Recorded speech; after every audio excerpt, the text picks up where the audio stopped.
Bismillahirrahmanirrahim. Assalamu alaikum dear students. I am Afnan Bakht, your physics teacher. In today's lecture, we are going to understand mutual induction. जिस तरह से हमने पिछले lecture में self induction को समझा था, अब हम उसी को एक स्टेप आगे लेकर जाएंगे. ठीक है students? So what is mutual induction? Mutual induction को समझने से पहले हम थोड़ा सा मूव करते हैं बैकवर्ड्स, राइट? यानी कि हम थोड़ा सा सेल्फ इंडक्शन पे रोशनी डालते हैं. ठीक है dear students? So what is self induction? Self induction में हम लोगों ने ये पढ़ा कि अगर हम यहां पर एक चेंजिंग करंट प्रोवाइड करें, सो चेंजिंग करंट की वजह से यहां पर चेंजिंग फ्लक्स होगा. चेंजिंग फ्लक्स की वजह से यहां पर ईएमएफ ने इंड्यूस होना है, और वो ईएमएफ जो इंड्यूस होगा वो अपना एक करंट फ्लो करवाने की कोशिश करेगा, और वो करंट हमेशा अपने ही कॉज को यानी कि चेंजिंग करंट को क्या करेगा? अपोज करेगा. That is something that we studied in the self induction. Let me write it over here in the form of a cycle. We understood that if this is a DC source, right? This is a DC source, right? जो कि constant current provide करता है. So DC source जो कि constant current provide करता है, उस constant current को हम changing current में कैसे convert करेंगे? By connecting a variable resistor. This arrow represents a rheostat, यानी कि ये एक variable resistor है जिसकी resistance की value को हम कम ज्यादा कर सकते हैं. Now dear students, अगर हम rheostat की थ्रू इस ओवरऑल सर्किट की या ओवरऑल वायर की रेजिस्टेंस को कम ज्यादा करें, सो आप देखोगे कि इस सोर्स की तरफ से निकलने वाला जो करंट है वो भी कम ज्यादा होता चला जाएगा. नाउ अब इसको कम ज्यादा करने से जो यहां पर करंट में आना है वो भी चेंजिंग करंट होगा. So there will be a changing current, right, with the passage of time. Now this changing current with the passage of time will give rise to what? Will give rise to changing flux with the passage of time. क्योंकि हमें पता है कि every current carrying conductor, right, have a magnetic field, a curling magnetic field around it, right? So अगर वो current constant current हो, so एक constant magnetic field होगा, और जिसकी वजह से एक constant magnetic flux भी होगा, right dear students? लेकिन अगर वो एक variable current हो, राइट, या करंट में ज्यादती आए और कमी आए, तो उसके अराउंड जो मैग्नेटिक फील्ड होगा वो भी ज्यादा और कम होता चला जाएगा, यानी कि मैग्नेटिक फ्लक्स में ज्यादा और कम होते रहना है. So dear students, changing current with the passage of time will give rise to changing magnetic flux with the passage of time, and this changing magnetic flux according to Faraday law will give rise to induced EMF, जिसको हम ना दिखने वाला EMF कहते हैं, right dear students? Because एक तो ये EMF सोर्स है जो कि नजर आ रहा है, राइट, बैटरी है ना, राइट, लेकिन यहां पर एक ऐसा ईएमएफ जनरेट होता है चेंजिंग करंट की वजह से, जो कि एक्चुअली उस चेंजिंग करंट की वजह से ही होता है, बाकी यहां पर कोई सोर्स नहीं होता. सो उसका सोर्स आप कह सकते हो कि ये है, राइट. सो यहां पर अब इंड्यूस्ड ईएमएफ, जाहिर सी बात है कि ईएमएफ ने क्या करना है, उसने चार्जेस को फ्लो करवाने की कोशिश करनी है. सो एक चार्जेस को फ्लो करवाने की कोशिश ये कर रहा है, जिसको हम रियोस्टेट की मदद से चेंज कर रहे हैं. उस चेंज की वजह से चेंज इन फ्लक्स, उस चेंज इन फ्लक्स की वजह से इंड्यूस्ड ईएमएफ अपना यहां पर करंट फ्लो करवाना चाहता है, जिसे हम इंड्यूस्ड करंट कहेंगे, या sometimes called as eddy current, जिसको हम एक टॉपिक में डिटेल से समझेंगे.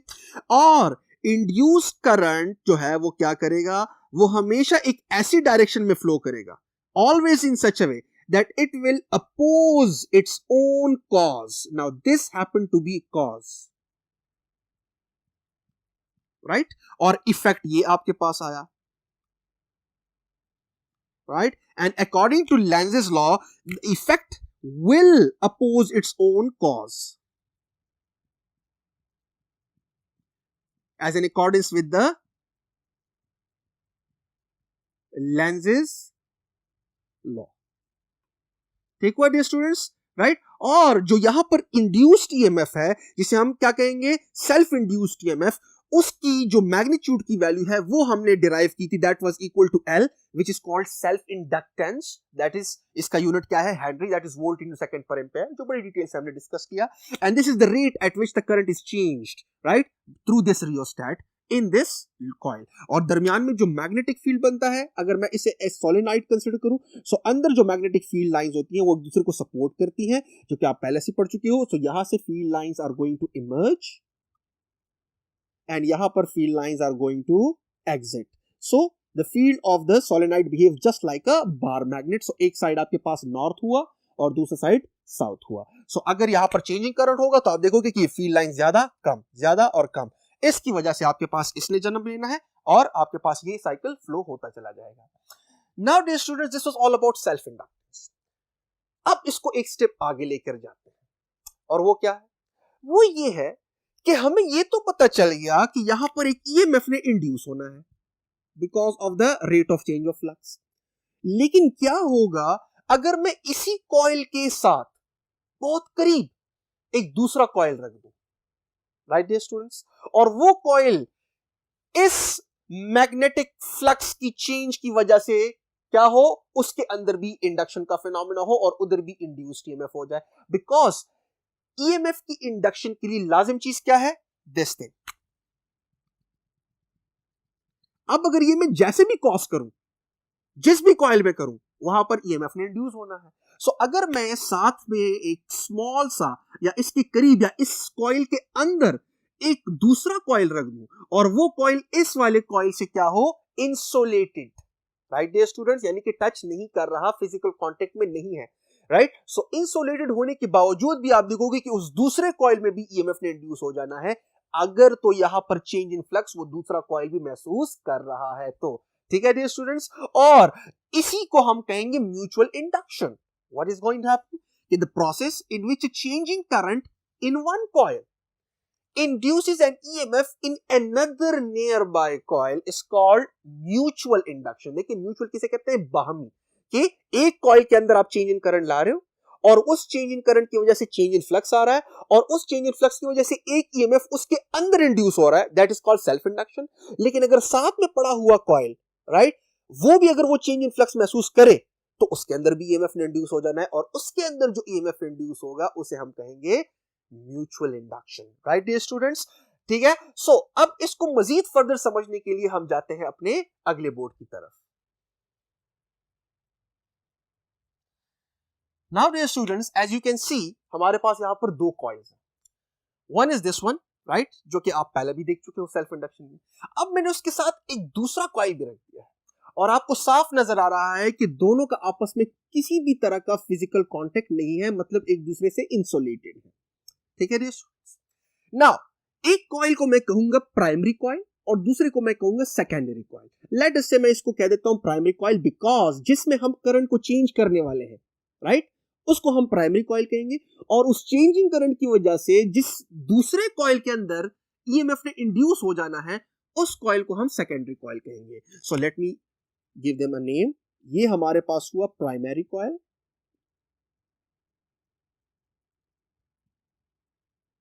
नंबर वन, और ये हमारे पास हुआ सेकेंडरी कॉइल।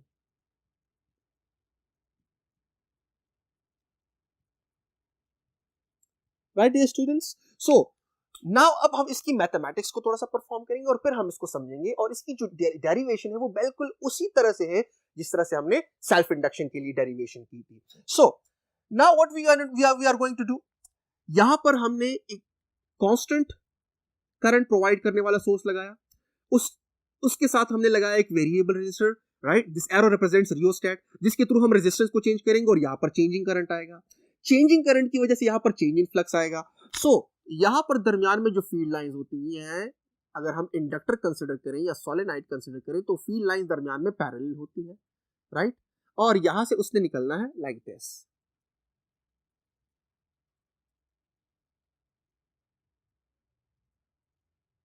ठीक है स्टूडेंट्स, और यहां पर एग्जिट करना है।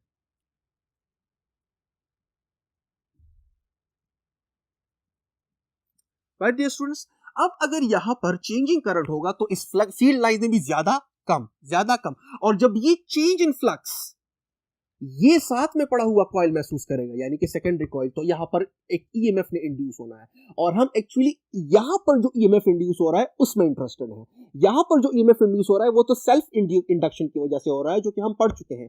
हम अब यहां पर जो ईएमएफ इंड्यूस होगा इस वाले कॉइल में, हम उसको समझने जा रहे हैं और आपको यहां पर सुई मूव करते हुए दिखाई देगी जो कि गैल्वानोमीटर हमने यहां पर कनेक्ट किया है, ठीक है dear students. So now what we are going to do, now यहां पर हम कह सकते हैं कि the change in flux is directly proportional to the change in current, right dear students। लेकिन यहां पर अगर आप देख लो चेंज इन करंट, हम कौन से वाले में करंट को चेंज कर रहे हैं? प्राइमरी कॉइल में। सो यहां पर मैं क्या लिखूंगा कि change in current that is of primary coil. ठीक है dear students, so change in current, लेकिन कौन सा करंट? जो प्राइमरी कॉइल में बह रहा है, this is a primary coil, right dear students, is directly related with the change in flux that is experienced by the secondary coil. लेकिन ये खुद भी बजाते खुद भी चेंज इन फ्लक्स को महसूस कर रहा है, लेकिन हम उसमें इंटरेस्टेड नहीं है, उसको हम ऑलरेडी सेल्फ इंडक्शन वाले टॉपिक में पढ़ गए हैं। हम उस चेंज इन फ्लक्स की बात कर रहे हैं जो कि एक्चुअली साथ में पड़ा हुआ कॉइल यानी कि सेकेंडरी कॉइल क्या कर रहा है? एक्सपीरियंस कर रहा है। सो change in flux experience by a secondary coil. तो इसके साथ मैं सबस्क्रिप्ट में क्या लिख लेता हूं? एस, ताकि आपको पता चले। This is very important. Change in current in the primary coil directly affects the change in flux experienced by the secondary coil. ठीक है dear students? So change in current in the primary coil, right, will actually give rise to the change in flux that is felt by the secondary coil, right dear students? So अब इस proportionality को equality में convert करने के लिए हमें यहाँ पर एक कांस्टेंट पुट करना होगा, लेकिन उससे पहले मैं यहाँ पर क्या कर देता हूँ, मैं यहाँ पर n को मल्टीप्लाई कर देता हूँ जिस तरह से हमने पिछले टॉपिक में किया था। So I will multiply n over here.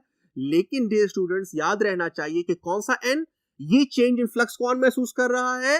Secondary coil. सो यहाँ पर n के साथ भी मैं क्या लिखूंगा? Number of turns in the secondary coil, because अब तो दो कॉइल्स है ना, तो शायद प्राइमरी में number of turns secondary coil के नंबर ऑफ टर्न्स के साथ मैच ना करें, राइट डियर स्टूडेंट्स? सो हमने यहां पर n के साथ सबस्क्रिप्ट में s पुट करना है ताकि हमें पता चले कि हम सेकेंडरी कॉइल की टर्न्स की बात कर रहे हैं। ठीक है dear students? So is equal to, यहां पर प्रोपोर्शनैलिटी को इक्वलिटी में कन्वर्ट करने के लिए I need to put some constant, और वो कांस्टेंट यहां पर l की बजाय अब क्या होगा? m, where m stands for mutual inductance. ठीक है डियर स्टूडेंट्स? सो यहां पर आपके पास सिचुएशन ऐसी हो जाएगी, इनटू डेल्टा IP। अब हम क्या करेंगे? बोथ साइड्स को डिवाइड करेंगे by delta t। So both sides को मैं डिवाइड कर लेता हूं by delta t। So this will be delta t is equal to m delta IP divided by delta t। ठीक है डियर स्टूडेंट्स? अब यहां पर अगर आप ये वाला साइड देख लो इक्वेशन का, यानी कि लेफ्ट हैंड साइड, सो ये वाला साइड क्या होगा? This is according to Faraday law of electromagnetic induction, that is the induced EMF is equal to the n times the rate of change of magnetic flux. लेकिन चूंकि यहां पर s लगा हुआ है सबस्क्रिप्ट में, यहां पर भी s लगा हुआ है, इसका मतलब है कि यहां पर जो इंड्यूस्ड EMF होगा वो इंड्यूस्ड EMF होगा जो कि सेकेंडरी में इंड्यूस होना है। ठीक है डियर स्टूडेंट्स? सो यहां पर आपके पास क्या होगा? यहां पर आपके पास होगा the induced EMF but in the secondary is equal to m delta I P divided by delta t। ठीक है dear students? So the only difference over here is subscript आपने यहां पर मेंशन करना है। सेल्फ इंडक्शन वाले topic में हम सिर्फ सबस्क्रिप्ट को मेंशन नहीं करते थे, बिकॉज एक ही कॉइल था, उसी के अंदर चेंज इन करंट, उसी के अंदर चेंज इन फ्लक्स, और हम जो EMF इंड्यूस्ड स्टडी कर रहे थे वो भी एक्चुअली उसी कॉइल के अंदर आ रहा था। अब आपके पास जो है एक कॉइल है, उसके अंदर चेंज इन करंट, उसकी वजह से चेंज इन फ्लक्स, लेकिन चेंज इन फ्लक्स का वो हिस्सा हम कंसीडर करेंगे जो कि वो वाला कॉइल जो है क्या कर रहा है? एक्सपीरियंस कर रहा है। सो इंड्यूस्ड EMF में भी उसमें भी आना है और हम वो इंड्यूस्ड EMF को स्टडी करेंगे। ठीक है डियर स्टूडेंट्स? आपने यहां पर ख्याल रखना है कि इसका कितना परसेंट फ्लक्स दूसरे वाले कॉइल के साथ क्या कर रहा है? लिंक कर रहा है, जिसे हम कहते हैं flux linked with the secondary coil या फ्लक्स लिंकेज। ठीक है डियर स्टूडेंट्स? सो अब यहां पर हमने EMF के साथ S का सबस्क्रिप्ट पुट करना है और चेंज इन करके साथ P के साथ, और L की जगह किसने ले ली है? M ने, जिसका यूनिट वही बनता है, that is Henry, that is volt into second per ampere, right? लेकिन यहां पर हम S ले कह देते हैं M, ताकि हमें पता चले कि यहां पर दो कॉइल्स हैं, यानी कि म्यूचुअल इंडक्शन हो रही है। अब M को कैसे डिफाइन करेंगे? What is M? M is actually a mutual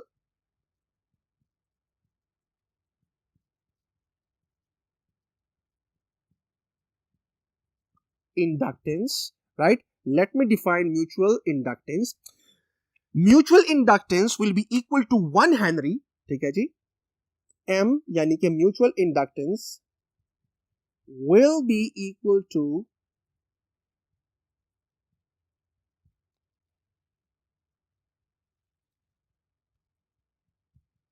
1 Henry when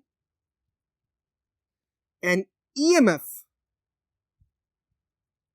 of 1 volt is induced in a secondary coil. This is very important. In a secondary coil,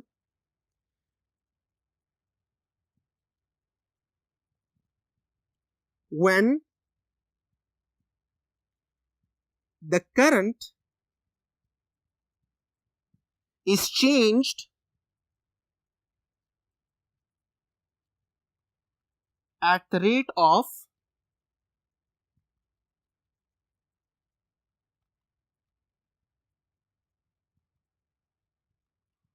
1 ampere per second, लेकिन current is changed at the rate of 1 ampere per second in which coil? In a primary coil. In a primary coil. ठीक है dear students, तो अगर यहां पर आप m को अकेला छोड़ दो एक साइड पे, तो आपके पास m आ जाएगा is equal to EMF induced in the secondary coil divided by the rate of change of current in the primary coil. ठीक है डियर स्टूडेंट्स, तो इसके वही यूनिट्स बनेंगे अगर आप देख लो. So m is equal to volt, right, divided by ampere per second, यानी कि it is equal to volt into second per ampere, which is actually equal to 1 henry, जिसका जिक्र जो है वो हम लास्ट टाइम के टॉपिक यानी कि सेल्फ इंडक्शन में बड़ी डिटेल के साथ कर गए हैं. ठीक है डियर स्टूडेंट्स, बस यहां पर आपने क्या करना है कि यहां पर आपने सेकेंडरी और प्राइमरी का ख्याल रखना है बिकॉज 2 कॉइल्स हैं. नाउ डियर स्टूडेंट्स, अब हम क्या करने जा रहे हैं, अब हम समझने जा रहे हैं कि कौन कौन से फैक्टर्स जो हैं वो यहां पर म्यूचुअल इंडक्शन के प्रोसेस को या म्यूचुअल इंडक्टेंस की वैल्यू को क्या कर सकते हैं, अफेक्ट कर सकते हैं, जिसके लिए हम जाएंगे अपने अगले बोर्ड की तरफ.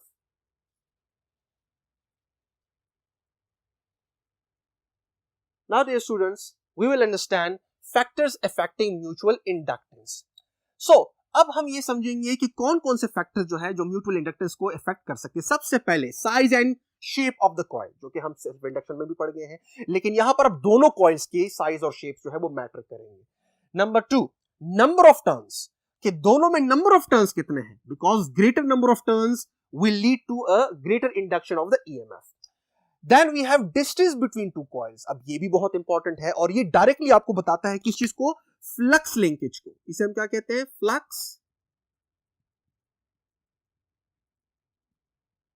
लिंकेज. ठीक है dear students, what is flux linkage? Flux linkage means कि इसके अंदर जो चेंज इन फ्लक्स आ रहा है, राइट, उसका कितना हिस्सा इसके साथ लिंक्ड है, बिकॉज हम इसके अंदर इंड्यूस्ड EMF को स्टडी कर रहे हैं. सो जितना ज्यादा हिस्सा इसके साथ लिंक्ड होगा उतना ही ज्यादा यहां पर EMF ने इंड्यूस होना है. और ज्यादा हिस्सा यहां पर लिंक होने का क्या मतलब है कि ये इसके जितना ज्यादा करीब होगा उतना ही ज्यादा चेंज इन फ्लक्स को महसूस कर सकेगा. राइट डियर स्टूडेंट्स, सो इसकी यहां पर हम क्या करते हैं कि ज्यादा चेंज इन फ्लक्स को महसूस करवाने के लिए हम इस कॉइल को इस प्राइमरी कॉइल के अंदर लगा देते हैं, यानी कि अंदर ही इंसर्ट कर देते हैं. It's like placing one spring inside another spring. ठीक है डियर स्टूडेंट्स, और ये हम प्रैक्टिकली समझेंगे जब हम ट्रांसफॉर्मर्स का टॉपिक समझेंगे. सो म्यूचुअल इंडक्शन का फिनोमेना प्रैक्टिकली हम अंडरस्टैंड करेंगे in the topic of transformer, जो कि इसी चैप्टर में आखिरी टॉपिक है. ठीक है dear students, then we have another factor जो कि अफेक्ट करेगा म्यूचुअल इंडक्टेंस को, that is the material on which the coils are wound. याद रखिएगा, अगर हमारे पास कॉइल हो, राइट, सो इसकी वजह से पैदा होने वाला मैग्नेटिक फील्ड जो है वो एक्चुअली ज्यादा होगा अगर तो यहां पर हम किसी मटेरियल को प्लेस करें इनसाइड, जो कि रिलेटिव परमिएबिलिटी की वैल्यू क्या हो, ज्यादा हो, यानी कि वो मैग्नेटिक फील्ड को ज्यादा अलाउ करे, ज्यादा पलने फूलने का मौका दे. सो याद रखिएगा, यहां पर मटेरियल पे भी डिपेंड करेगा कि दोनों कॉइल्स किस चीज के ऊपर वाउंड है, यहां पर कौन सा मटेरियल इन स्पेस को क्या कर रहा है, फिल कर रहा है, वो मैग्नेटिक फील्ड को कितना अलाउ करता है कि वो स्पेस के थ्रू पहले. ठीक है डियर स्टूडेंट्स, आपके पास एक ये हुआ. सो आखिर में जो नोट हमारे पास ये है कि म्यूचुअल इंडक्टेंस का टॉपिक बहुत इंपॉर्टेंट है. अगर तो आगे आपने किस चीज को समझना है, ट्रांसफार्मर्स के टॉपिक को, जो कि एक्चुअली डिवाइसेस है जो कि जिसके थ्रू हम क्या करते हैं, इलेक्ट्रिसिटी को दूर दराज इलाकों तक क्या करते हैं, पहुंचाते हैं। ठीक है डियर स्टूडेंट्स, सो आज के लेक्चर में हम लोगों ने म्यूचुअल इंडक्टेंस के टॉपिक को समझा और इससे पहले हमने सेल्फ इंडक्टेंस के टॉपिक को समझा था। आई बिलीव दोनों ही टॉपिक्स आपको बड़े हद तक क्लियर हो चुके होंगे। मिलते हैं नेक्स्ट लेक्चर में, तब तक के लिए अल्लाह हाफिज।